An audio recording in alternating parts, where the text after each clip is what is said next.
Napenda kumshukuru Mwenyezi Mungu mwingi wa rehema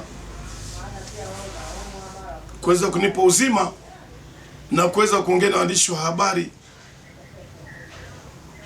Marejeo ya leo, hususan ukizingatia hotuba ya Mheshimiwa Rais akihutubia taifa akiwa na mahakimu na majaji. Mheshimiwa Rais Dr. Samia Suluhu Hassan, naomba nimpongeze hotuba yake. Mheshimiwa Rais kazungumza masuala ya msingi na kazungumza masuala ya uchumi, maeneo mawili haya. Sasa nitazungumzia masuala ya msingi Mheshimiwa Rais ambao ameanza nayo.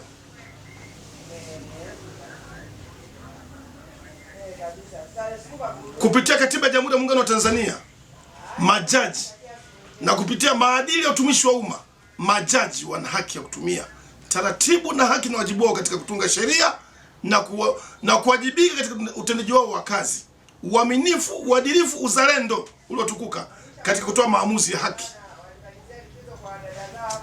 Good governance, utawala bora, ni pamoja na majaji kutenda haki na mahakimu na kupeleka hukumu ziko zenye mstari ulionyooka, sahihi na wakati husika, bila kuchelewesha haki ya mwananchi. Na hiyo yote iko ndani ya katiba ya Jamhuri ya Muungano wa Tanzania.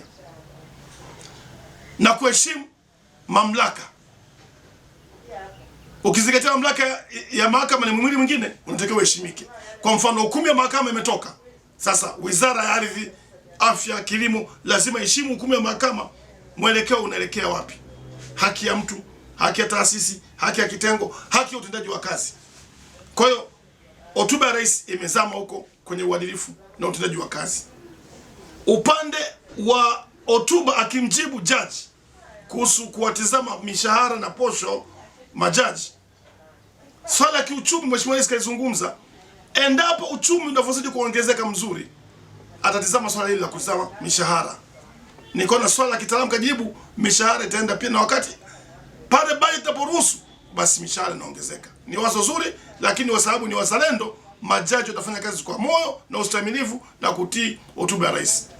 Kwa ujumla, hotuba ya Rais ilikuwa ni nzuri. Watanzania tuwe wazalendo.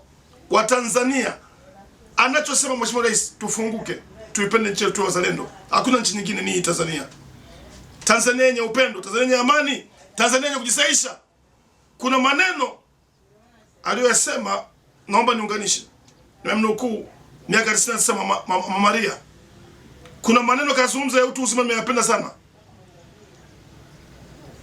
Tanzania ina mazuri makubwa imeyafanya, na kuna sehemu tumeteleza. Basi tulilie Mungu, tuombe Mungu, tuendeze taifa letu kwa uzuri, kwa kiungwana, kwa utulivu, kwa amani, kwa mustakabali wa maendeleo ya nchi yetu. Neno kuteleza ni neno kubwa, utalikuta kwenye maadili ya dini. Mwenyezi Mungu anasema maneno haya ndani ya Qur'an tukufu. Mwenyezi Mungu ni mwingi wa rehema, mpole na ni mkali wa adhabu. Mwenyezi Mungu samehe waja wake, watubu, warejee. Kwa Watanzania, sisi nchi yetu ni moja, tupendane, tusaishane. Tunaweza kuteleza, basi kwa faida yote tuwe na makini, tuwe na umakini wa kurejea, tuwe na makini wa kutubu, tuwe na makini wa kusameheana. Sasa Mheshimiwa Rais anavyosema hotuba zake ziko wazi, basi mjue mwelekeo wa nchi unakwenda kuzuri. Tuwe na subira, tuwe na umakini, tuwe na uvumilivu kuelekea kujenga taifa letu katika nchi ya mafanikio na matumaini bora. Asante sana waandishi wa habari.